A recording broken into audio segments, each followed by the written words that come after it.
Hello,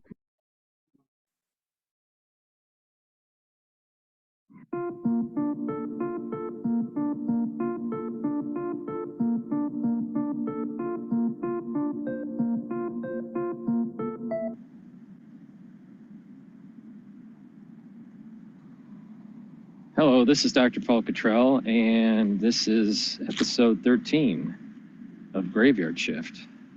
So this episode is kind of a special episode.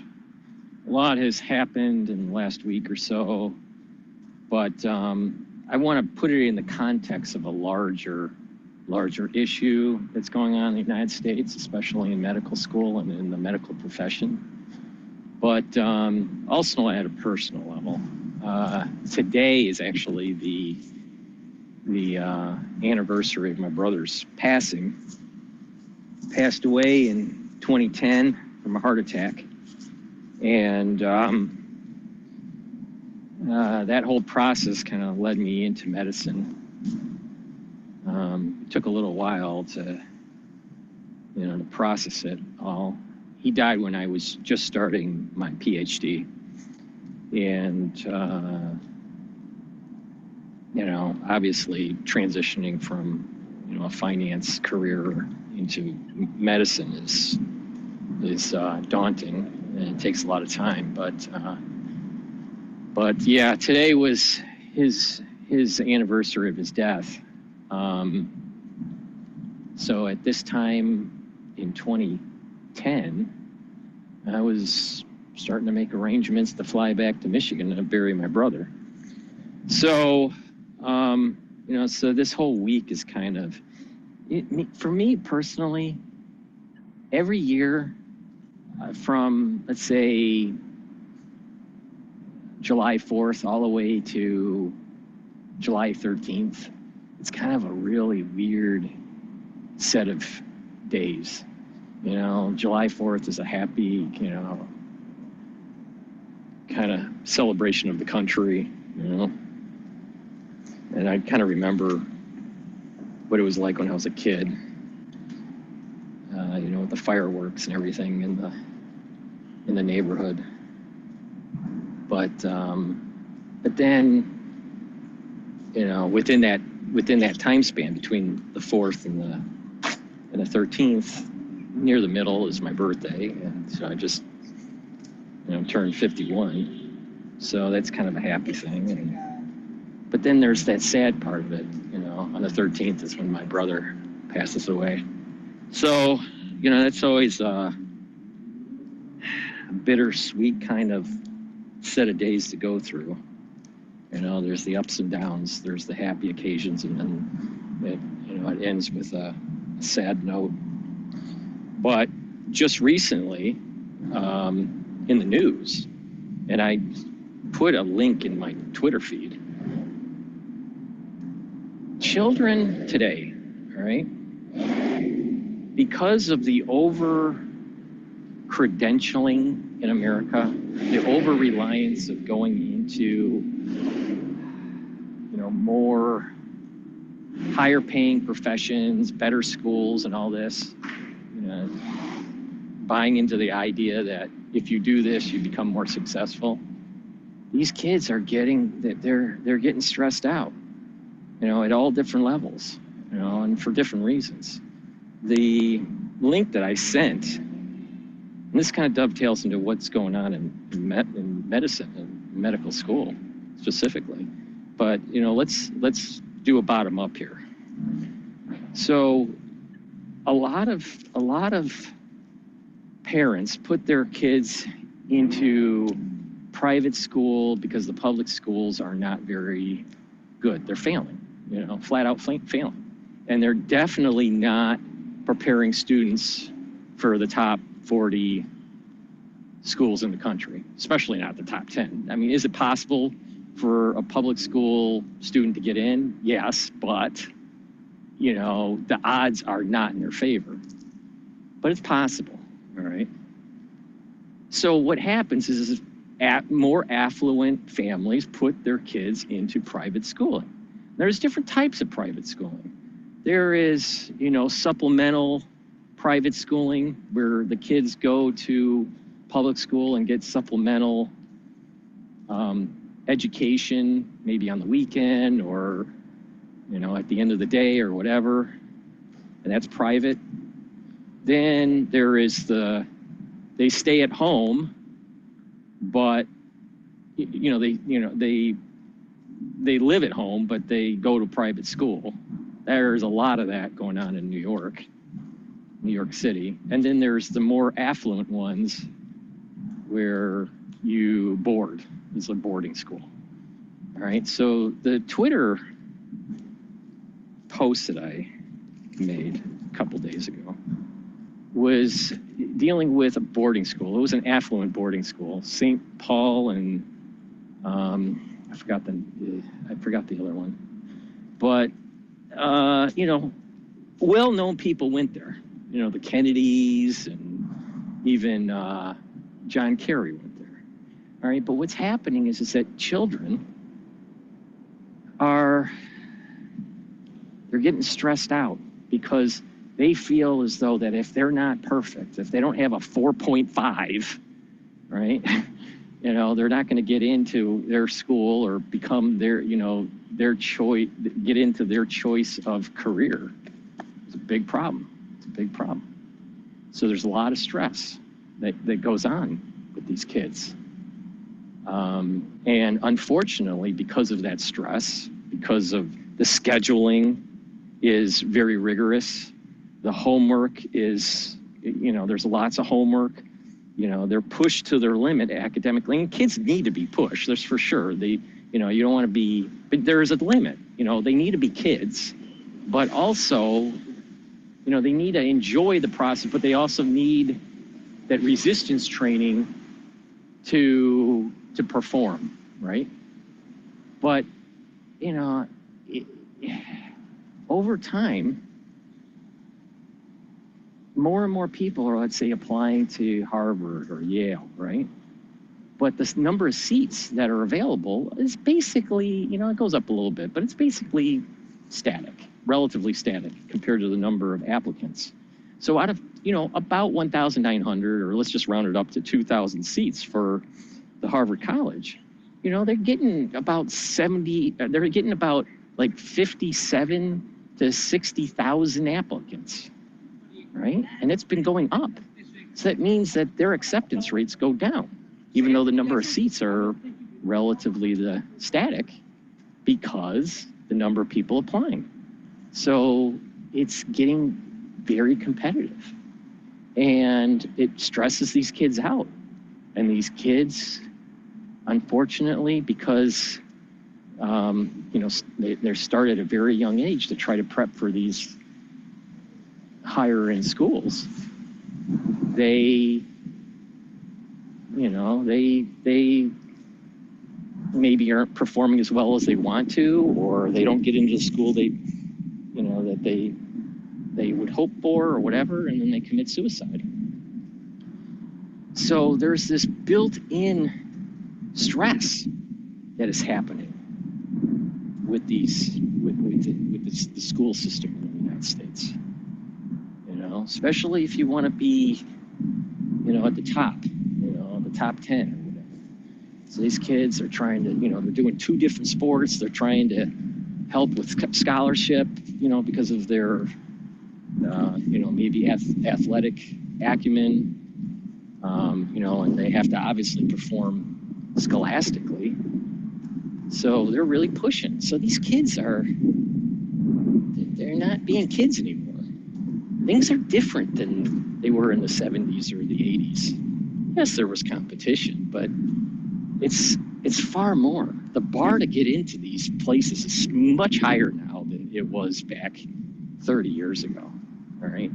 So this added stress plus the cost of the private school is like $50,000 to $60,000 a year, right? And, depending on sometimes even more. But, depending on when you put the child into private school, if it's just for high school, that's 4 years. That's $200,000 That's $240,000 just in private education for high school, plus the supplemental stuff, right, for the child. So there's stress on the child from the parents, even if they're affluent. Well, they're investing in their child's education at such a high degree that they're demanding, a result. Well, that adds to the stress on the child. And then, what happens is that some of these children that come from affluence may be able to get into these private schools but aren't performing as well. And what happens is that the parents have a tendency to be, especially if they're a legacy, have a tendency to be able to buy their kid in. Or, there was the scandals that were going on,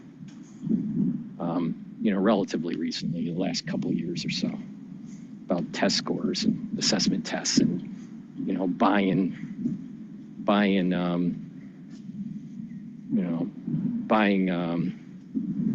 officers that bring in the children into the college, So there's a lot of corruption that's going on top of it. So people in the United States need to really have a discussion about the stress levels that we are putting on children these days. Suicides are going up, and people aren't paying attention to the stress that's happening. Now there's other tangential things that are going on. Children are having a tendency to have more ADHD, probably because of screen time on computers and digital devices and all this, right? So, but I'll tell you, they're just, the bar is just so high for them to get into college, especially in the top 40. Now people would say, what's the big deal to get into, let's say, the top 50 or the top 200? Or there isn't. You can be very successful going to a state school. There are probably more people that are successful in terms of absolute numbers that go to state colleges than Ivy League colleges, right? But the perception is that, to be successful, you have to go to the top 40. And that's not true. It's not true. You can be very successful in that. But the children's perception is that way. They feel as though they won't be successful. And then there's added pressure from the parents, this private schooling that is happening. And so I know of a case of a private school in New York recently where the child killed themselves, and they think that the reason for the suicide was because they didn't get into the college they wanted to through the early admission process. Some of these schools will admit the students 6 to a year in advance, 6 months to a year in advance through the advanced admissions process. Because the way this works with the private schools is that you put them in, and it's kind of a back door to the higher schools. So it's kind of like you have a better chance of at least seeing the student's application in front of an officer of admissions, right? So that's part of the reason why they can jack up the price for the tuition for these private schools, right? You get kind of special access, but there's no guarantee because this is the seats. But these students, if they don't get in, bam, they get all stressed out. Some of them, will lick their wounds and just go to a good school and be successful. But others, they spiral down into depression and stuff because their whole childhood life has been under the assumption that success is only if you get into such and such school or such and such discipline, such and such major or whatever, right? And that's a fallacy. But the point here is that they believe it. They believe this. And that's a big, big problem. So what does that mean for medical school, all right? Medical school back when I was younger, right? Back in, the early 90s, there wasn't STEP, right? STEP comes in at about 94, right? Step 1, 2, and 3. So anyone that got their MD degree before 94, they didn't have to go through the testing that a current medical student has to go through. All right. So on top of it just getting harder to get in because there's more people applying. Once you're in medical school, right, the testing is far more than it was 25, 30 years ago. All right. So there's this over-reliance on accreditation. There's an over-reliance on testing. There's an so there's this buildup of stress, right? It's hard to get into medical school. Believe me, it is so hard to get into medical school. It is so hard to get through medical school, right? Right? But these students that are there are good students, but the system is failing the students, just like on how the system is failing the high school students in private or public, where they're good, but it's the bar for entrance is just too damn high. It's just the carnage it causes is real. It's real and at times deadly. So, all right, so you spend all this time to get into a decent school, right? Do your undergrad, you try to do well on your MCAT, and you try to get into a good school, a medical school or a medical school, right? And you do that, Usually these students, these younger students, I'm the older type, but these younger students, their whole life has been studying for medical school. All of high school was just to study to get into college, to get in a pre-med program, to be able to perform well on an MCAT, to get into medical school, right? Then they're into medical school, and their whole mission is to do well in rotation to be able to get a good residency. Okay, so here's the problem. When you're young and you don't see the wisdom of different disciplines, or you don't realize that there's more to life than just your career or just your academic performance, you lose your bearing. You don't have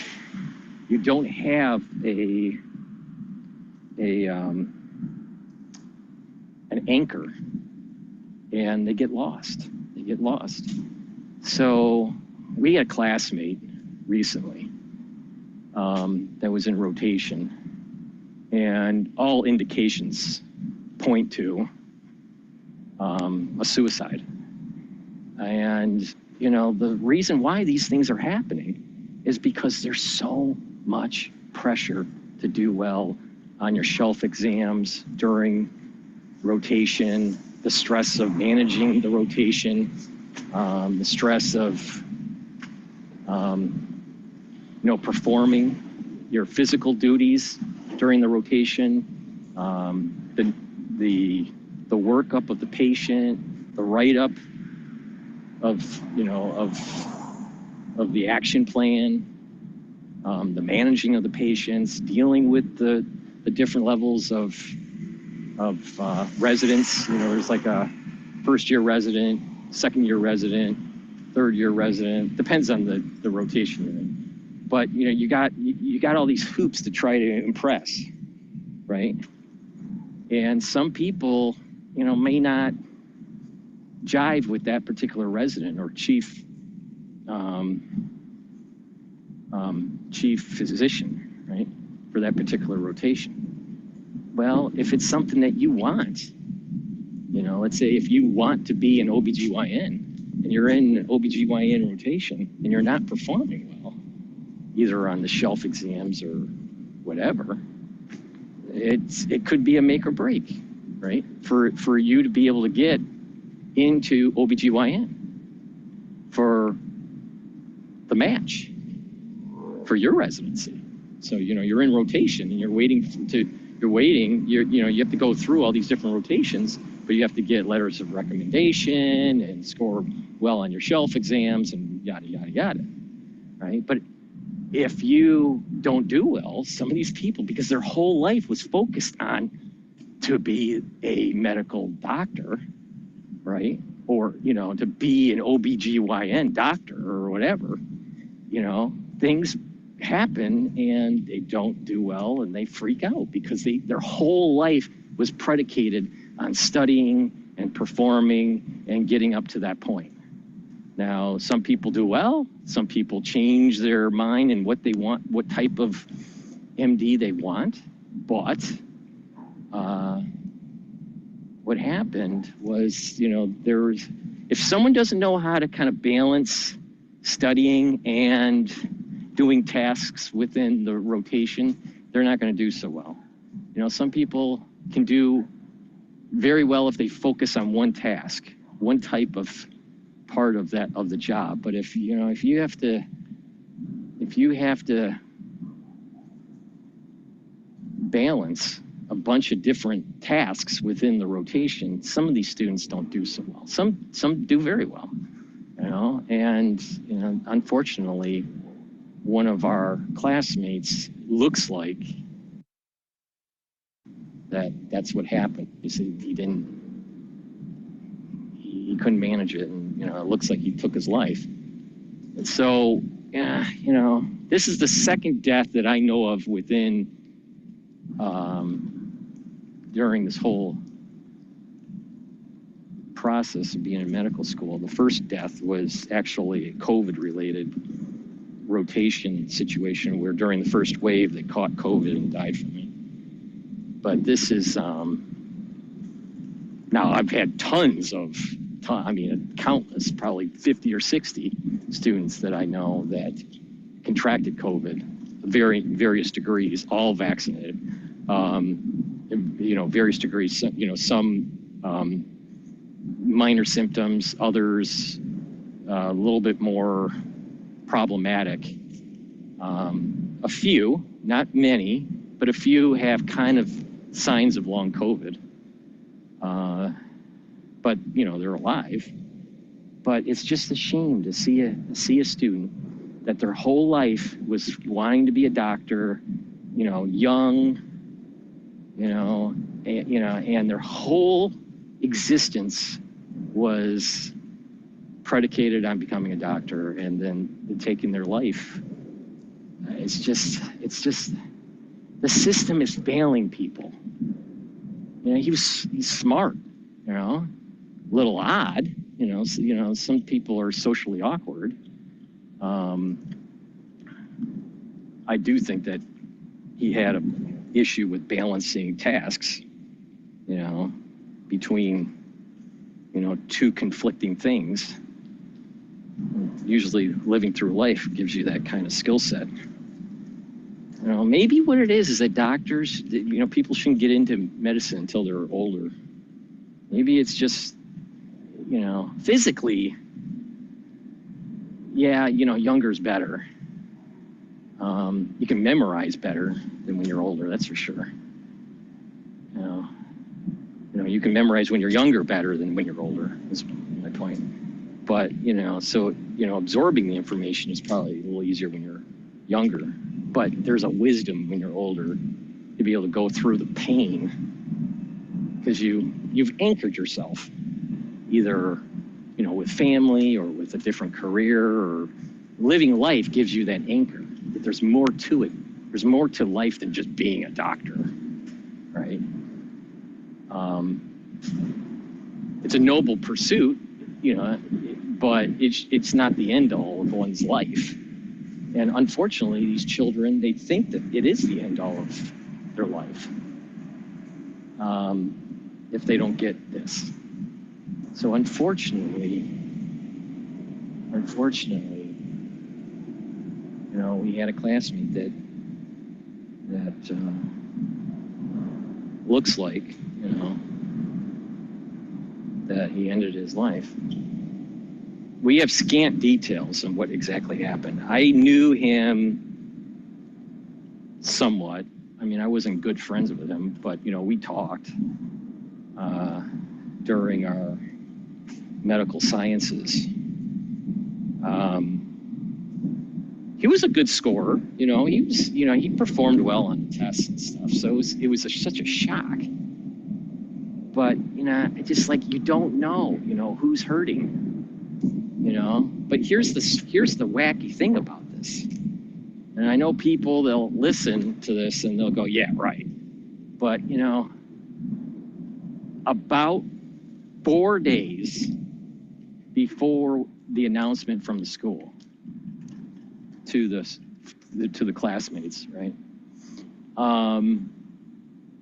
The student body, I had this weird feeling, even though I was not close to him, I had this weird feeling to like contact him to see how he was doing, right? But, because he was kind of like not in my immediate circle of friends, he was tangential. He was one step removed. A good friend of mine knew him. He was a clinical partner. And so that's how I, sort of knew him, right? And once in a while we'd take walks or something, a group of us, and he showed up. He looked like he was trying to make friends, but there was a little bit of social awkwardness about him. But yeah, I just, what if I reached out, within those 4 days? Would I have prevented something from happening? Would I have said, oh, it's okay, maybe he would have said something that's bothering him, and I could have, gave him a different perspective, a more positive outlook, and, just steered him just slightly away from the path that he was going, and he would still be here.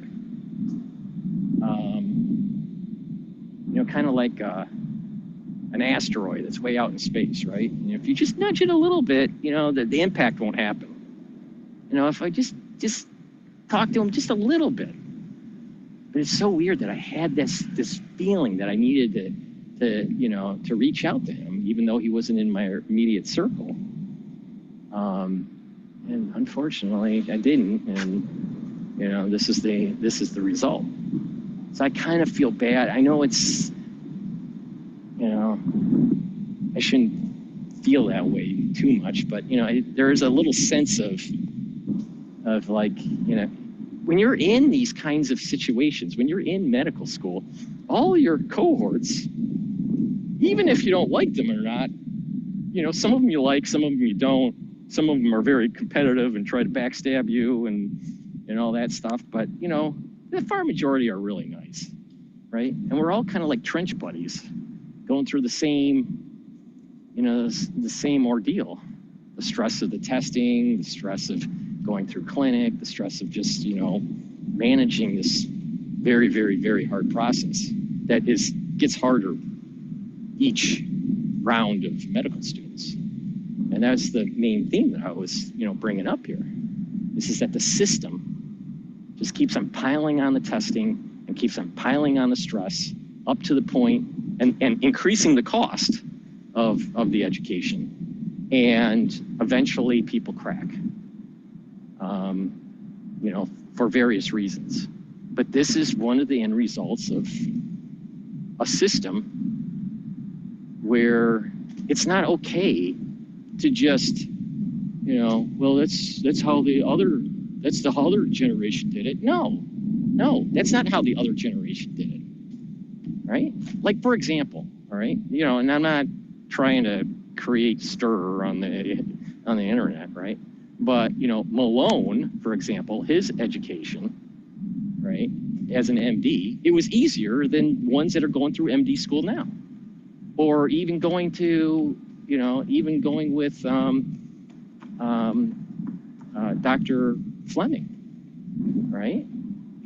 he is if I remember right, I believe he received his MD before 94. So that was a different testing scheme. And so things are different now.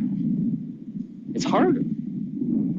Now, what they had that we don't have is that there's regulation in how many hours that a resident can work, right? I think it was pretty much unlimited for most disciplines. I'm not sure if surgery still has that limit or not. Maybe it has the limit. I don't know. I don't know if they have an unlimited or an unlimited. But so that's something harder for them than what we have. It's a little bit easier. But I'll tell you, because of a litigious society, it's just the testing is out of control. And it gets to the point where when you're talking about these students competing for the same rotation, or not the rotation, the same residency, it's a problem. It's a problem. There's too much stress in it. So the same issue that is happening with younger kids trying to get into the top schools for college, the Harvard, the Yales, Brown, or the Big Ten or whatever, right? These students, the same kind of stress is on these medical students trying to get into their competitive residency, right? And it's breaking people. It's breaking people. Sometimes, in most cases, if it breaks them, they'll drop out of medical school, or they say that this just is not worth the stress and the pain. I mean, literally, there's an emotional pain to go through this. You have to have high pain tolerance to get through medical school. And, some people just give up. You've seen a lot of doctors, they're already practicing. So you have the ones that will give up because it's just too stressful in medical school. They'll get to, let's say they made it through and they're into residency. And because of the stress of residency, they give up, right? There's many doctors, especially the ones that are doing the vlogs on, about this subject. There's many of them that are dropping out of residency. But even more so, which is even more concerning, is the doctors that are practicing because of the reimbursement rate, the stress of the admin, regulations, compliance and all this stuff. They're checking out. They're getting out of the industry. So here we have a problem where we need more doctors, but yet the system is trying to prevent us from becoming doctors because they're making it too damn hard. And people are breaking, and it's not easy. So I would, if I could wave a magic wand, obviously I would, have our classmate back, but, the system needs to be fixed. This is just the wrong way to teach students. This is the wrong way to treat future physicians, and it gets so bad that, you have these, sorry for the wind, but it gets so bad, with the reimbursements and stuff, that you got these other MDs that decide, well, they're not going to practice. They're going to, do research and get NIH grants, build a lab, or, collect a big fee through their NIH grant, right? Or, a lot of them try to associate themselves with some sort of big pharma project, right? HOTES is kind of like that. Meanwhile, we have people that need care. We need more doctors, right? It's a problem. But, then that's just the student body. That's just the student body breaking down in medical school. either quitting or killing themselves, right? You know, because of the pressure. Then there is the realization, right? You know, that you're in an environment, in many cases, you're in an environment where people are seriously ill and they're dying. You know, so that you have to cope with seeing a patient die, or cope with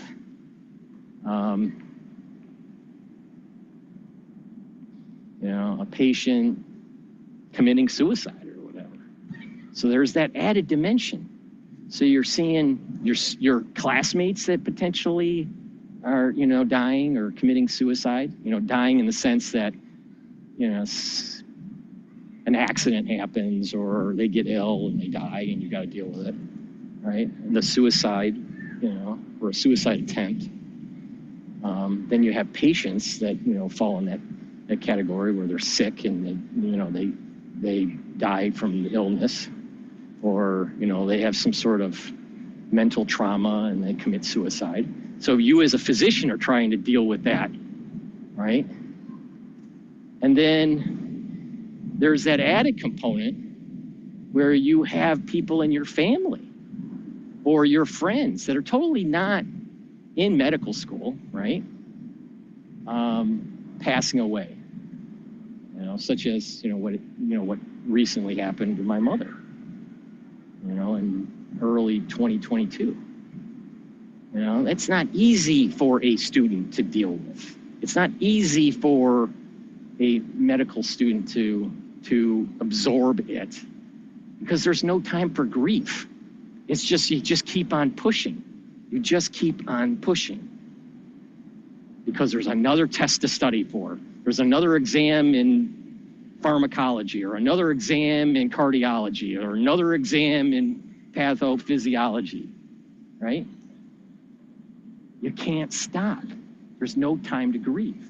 And I think the only types of people out there that have any understanding of what I'm saying are combat vets, where you're in a situation where you see one of your buddies getting blown up from the enemy, but you can't grieve. You got to just keep on fighting, because if you sit and think about the meaning of life, you know, you end up dead on the battlefield.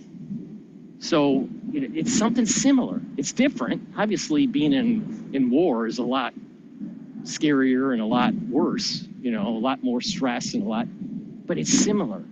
It's similar. There's a PTSD that happens, and so, you know, a lot of people aren't talking about this. You know, with medical school. You know, how does the student physician, the physician in training, deal with death that's in their family and keep on pushing? How do they deal with the patient's death, you know, that they're caring for, and you have to keep on pushing? And how do you deal with one of your classmates that commits suicide, or, you know, dies from, you know, a disease or an accident? You just got to keep on pushing. And then we have a population out there that's just like, they don't even, they're so anti-doctor, so anti-nurse, but yet to become a nurse and to become a doctor is so hard. And we see actually the human being in its most vulnerable situation. And we're trying to manage that to the best of our training, right? Right? But you got a lot of people out there that don't understand that, don't understand the level of training that people have to go through, the level of hoops, and the emotional cost that it has. You know, the endless nights of study. You know, prepare for another exam. Study this, prepare for another exam. Do this, prepare for another exam. You know, it's crazy. Now I'm looking at this as a 51-year-old, you know, because I was very successful in 2 careers. You know, this is not my first rodeo. I know how life really is. This is not the way it should be. This is not the way it has to be. but no one tells AMA or tells the medical association, board examiners, to fuck off. Because everyone's afraid. The school system is afraid because of their accreditation or their ranking. Students are afraid to to say something because they're afraid that they'll be kicked out or not get a license. The ones that are already practicing are afraid to say stuff, and lose their license. Right now, there's been people, especially during the era of COVID, where they stepped up and, said things that were right to try to inform the public. And, they had threats of their licensing being pulled or were pulled. Maybe some of them have been reinstated, some of them probably not. I guess it depends on the situation and how far they wanted to push it. But, the reality of the situation here is that we have a failed system that is taking place for the society and for the student and for the profession, right? We're going to need more doctors. Why? Because we have a graying population. And, there's going to be other pathologies, post-COVID that are going to need to be cared for. Just look, I don't remember his name, but that New York doctor during the first wave that was, telling people, hey, he was, I believe, an ICU physician during the first wave in New York. And he was saying this, a lot of these cases aren't ARDS. They're non-ARDS. And they were treating it wrong. Not everyone is ARDS. And so, but, he was banned and my understanding was fired from the ICU. I don't remember his name. He was in blue scrubs when he was doing his videos. He didn't do too many of them. And he had kind of like longer, a little bit curly hair. Kind of looked like me in a way when I had longer hair. But he was stepping up to the plate and trying to do the right thing. Why? Because we say a Hippocratic oath. And a lot of us mean it when we say it. We mean it. We take it to heart. And that's what the profession expects. But yet, the reality is that if you do what the oath says to do, you could be ostracized. You could be kicked out. You could lose your license or whatever, right? So this is another issue. But I'll tell you,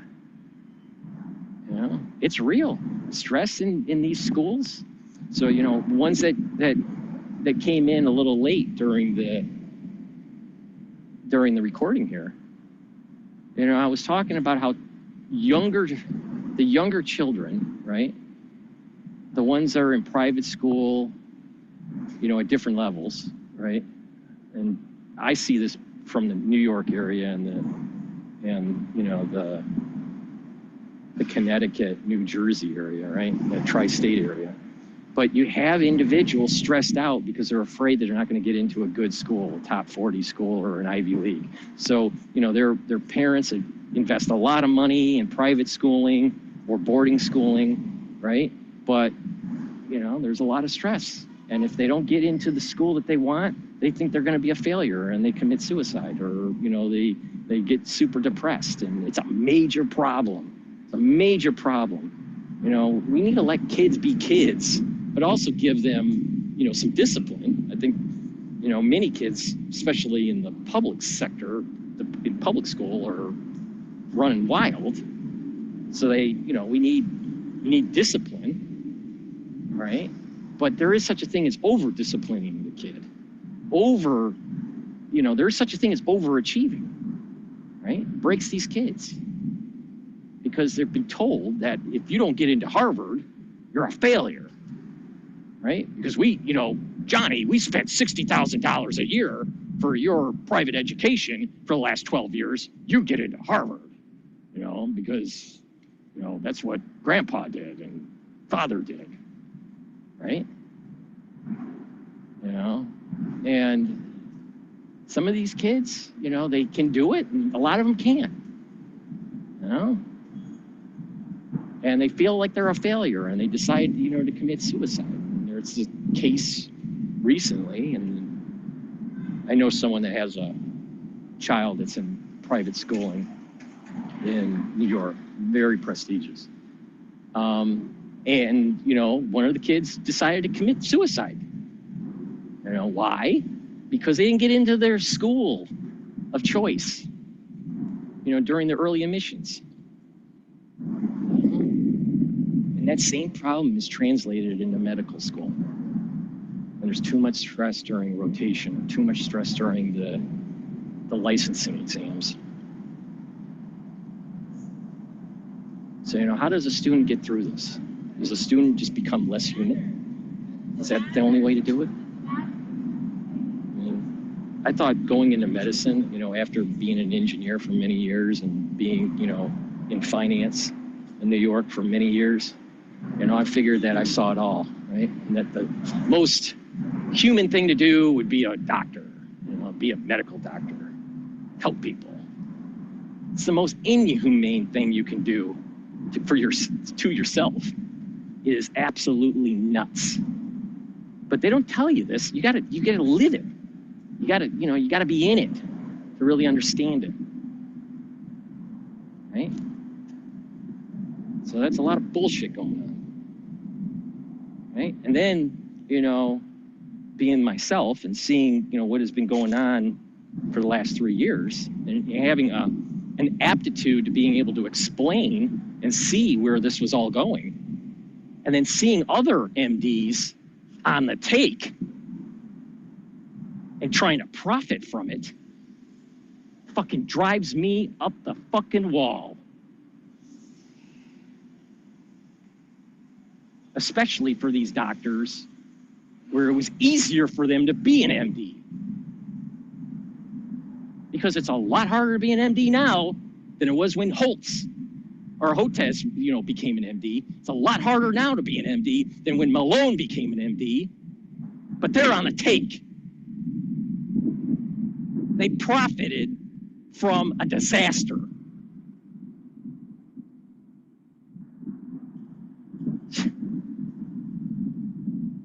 Meanwhile, one of my classmates is getting buried because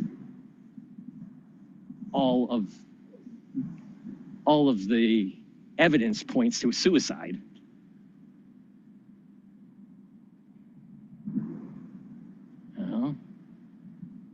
There is a cost of what has been going on the last 3 years. At so many levels.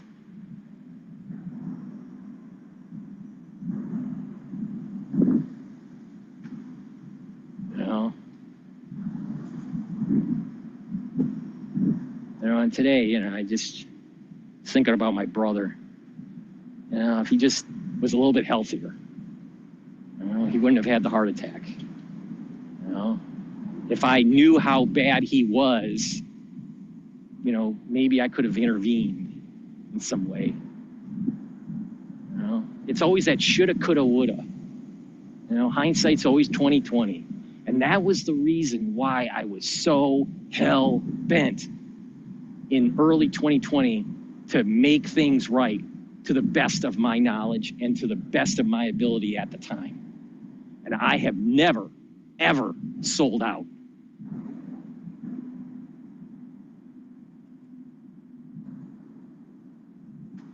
And I'm pretty damn accurate on covering this. But there's a cost. You know? There's a professional cost. There's an emotional cost. There's that personal cost.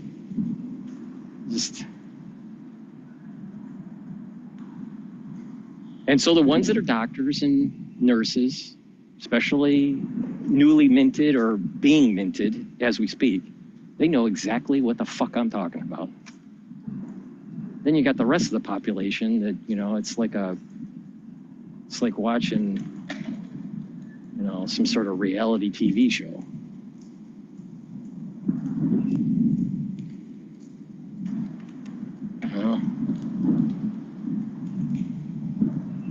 just don't think that, I just don't feel, and maybe I'm wrong, but I just don't feel that the average public really understands what doctors and nurses have to go through.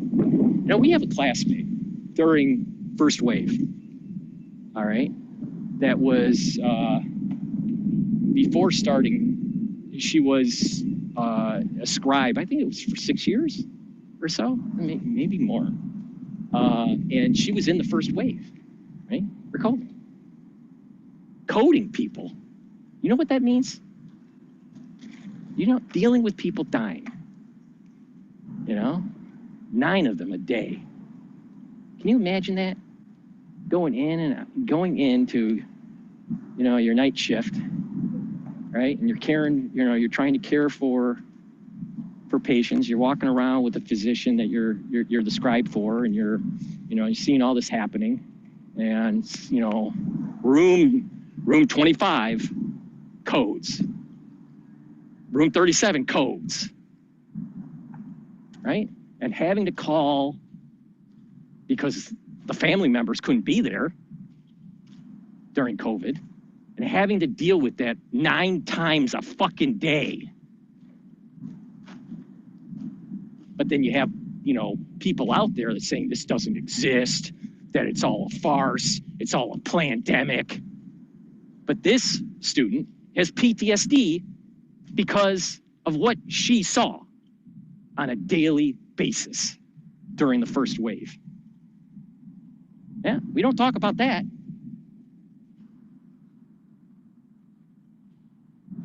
That's the real cost.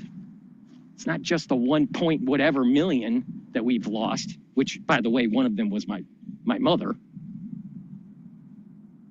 But the physicians and the nurses and the pain they had to go through. Who's talking about that? Not many, but it's real.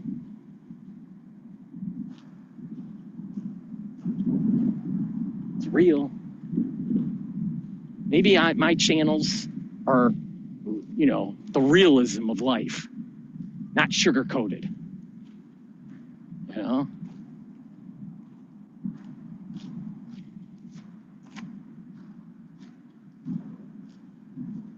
So what does a student do? Because the system tells you, you know what? You got another test to prepare for. You got another hoop to go through. Because it's so noble to be a doctor. But when you need the system or you need the profession to protect you, they're nowhere to be found.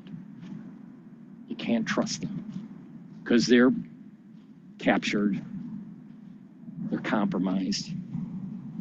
You know, I mean, even something somewhat benign as like the CFA or the CPA, all this study prep type modules and systems that people buy and spend, you know, $2,000, $3,000, $4,000, $5,000, you know, to prep for, you know, and they obviously have MCAT ones and LSAT and, you know, step 1 through 3 and, right?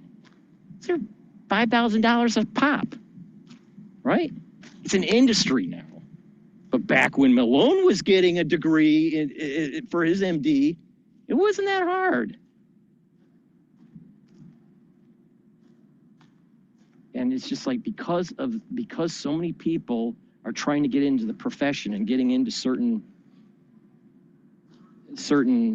residencies, you know, certain specialties, right? It's just they have to raise the bar more and more and more, and it breaks people.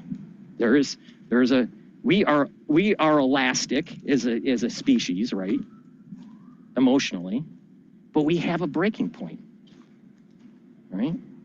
Our tensile strength is up to a certain point emotionally, you know, and certain people break it a little bit earlier than others, right? But within a band, a tolerance band, within a range, the human species can break. But we have a system that just doesn't care, and it just keeps on getting worse and worse and worse. And meanwhile, we'll see more and more medical students committing suicide. It's a real problem. Real problem. You know? And you can translate that into, you know, the non-physician world and the non-medical school world, you know? As life is becoming more and more stressful, people check out. It's a problem. You know, society doesn't want to do anything about it. Yeah. And I was talking to my classmates, right? Some of them knew this person that passed away, and, you know, much better than I did. But, you know, what was the common theme about everybody? It was like, yeah, it's a shame. He was such a nice person. I wish he was still around. You know, I'm so shocked that this happened. Okay, I got to go study now. It's so cold. It is so cold.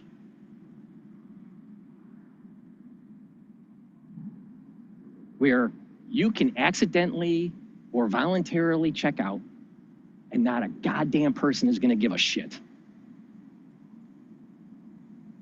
Yet, a physician has to go through all of this, and even nurses have to go through all of this stress to try to give healing to the best of their ability to patients.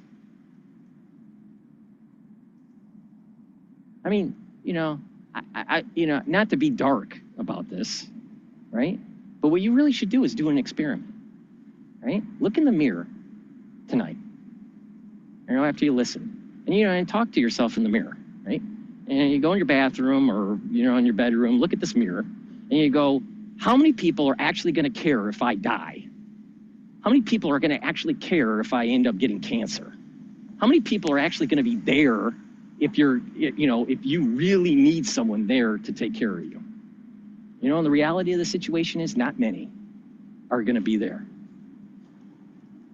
Not many, because life just keeps on freight training.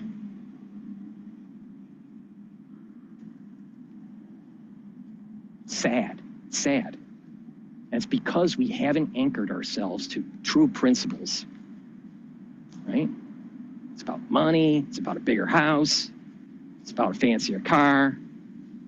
You know, what was the big, you know, trending thing that was going on Twitter? How to monetize your channel, right?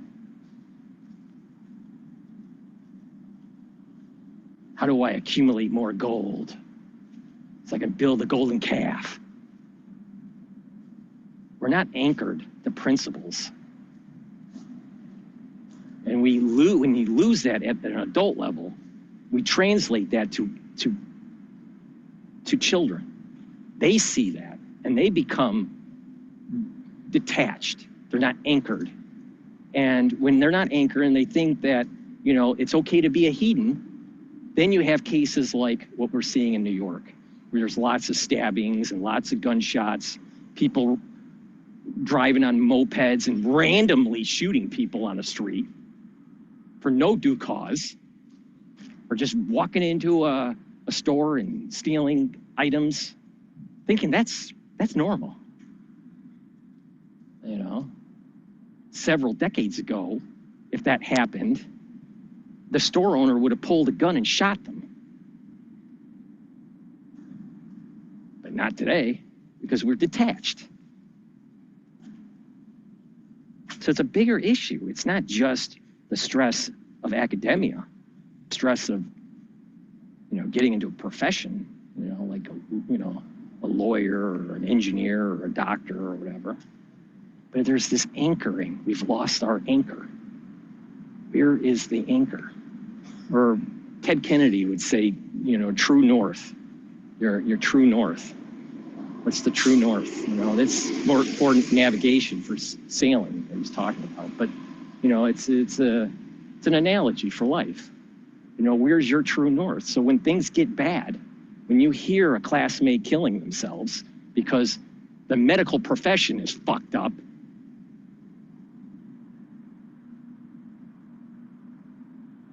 right? Then, you know, if you have a true north, you can kind of rebalance, you can readjust and get through it. But it's just, it was amazing. It was amazing. I know the student body that knew him, you know, at a personal level, you know, and studied with him as we were studying for our exams and stuff. Can't mourn too much.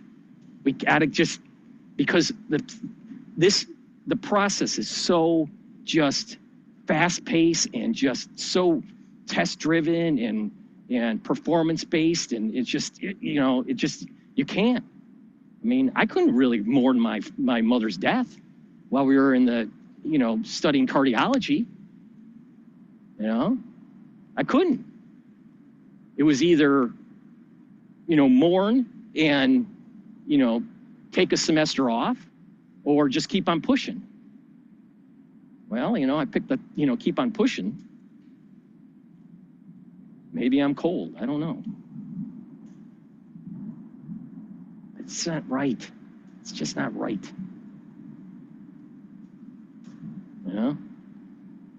So, I covered a lot of topics today. Some things that are important for people to talk about. That, their children are getting stressed, and they're getting into depression because of it. They're getting suicidal because of it, because of this belief that you can't be successful unless you do this, this, and this. And that if you don't do those things, then you're not going to be successful, which is a total canard, but they believe it. And their parents believe it. And they put them through a process that is too stressful. The tuition keeps on going up with the private schools, and the stress just keeps on ramping up. The acceptance rates at the top 40, continue to go down because there's so many applicants.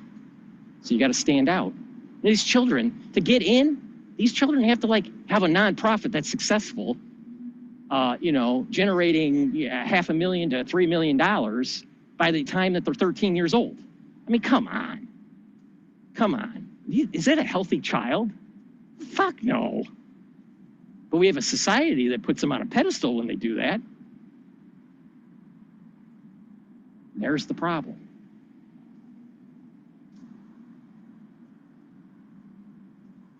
And then, it goes all the way up. It goes all the way up to, these higher levels of education, like an MD, right? And I guess, you can do well and, get in and do well, and then you're not doing so well in the rotations or whatever, and you're stressed because you may not get the residency that you're hoping for. There's this year's it's a pressure cooker. It's not healthy. It's definitely not healthy, especially if they're not anchored, if the student's not anchored. But that's my take on it. It's the cold side of medical school. It's the cold side of medical school. Please subscribe to all my channels. When you see a video, you can click the links in the description box. Subscribe to the 3 channels that I have on YouTube. I premiere all my work there. Some of it I leave up, but I premiere multiple times so you can see it. And then everything's archived on Rumble, Bitchute, and Brighteon, because a lot of the stuff I say I can't keep up on YouTube because of the censorship, the strikes and stuff. So please subscribe there. If you want to support my work, you can be a Patreon subscriber. Links in the description of each of the videos.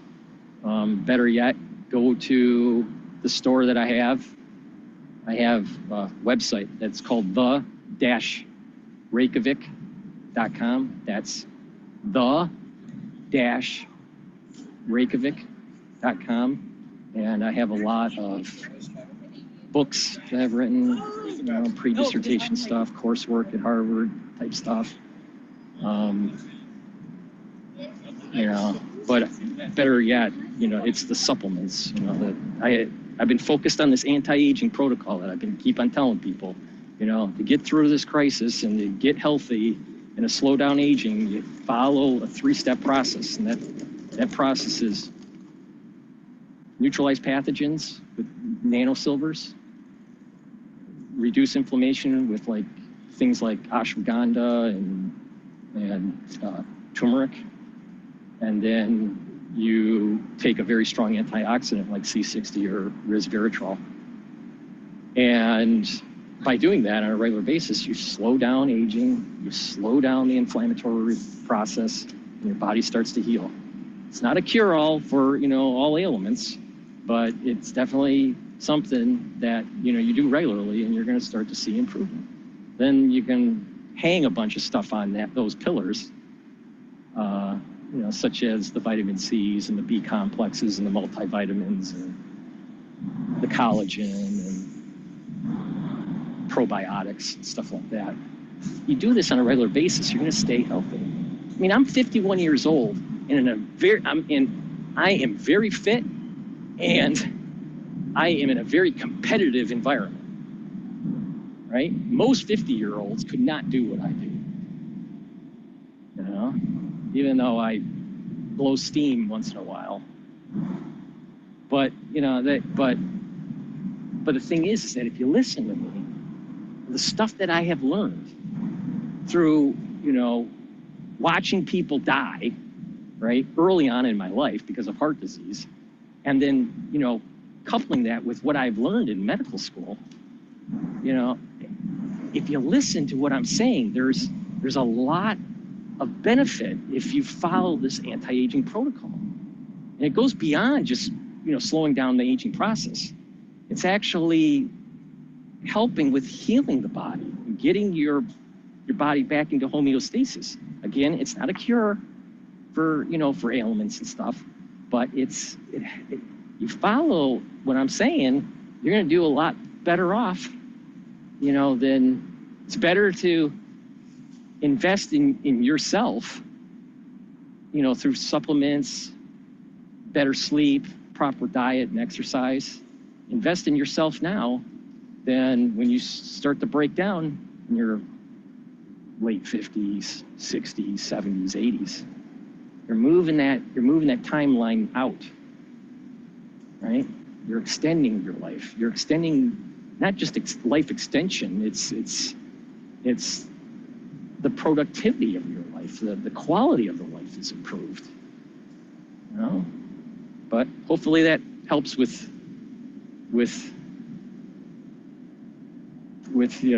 how you can improve your life. Maybe learn something philosophically in what I just said.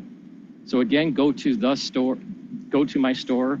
It's the-studio-reykjavik.com and use the discount 5. It's all caps, discount 5, and that'll give you $5 off on any order. Thank you for listening. And by the way, I'm not like Malone. I don't sell out.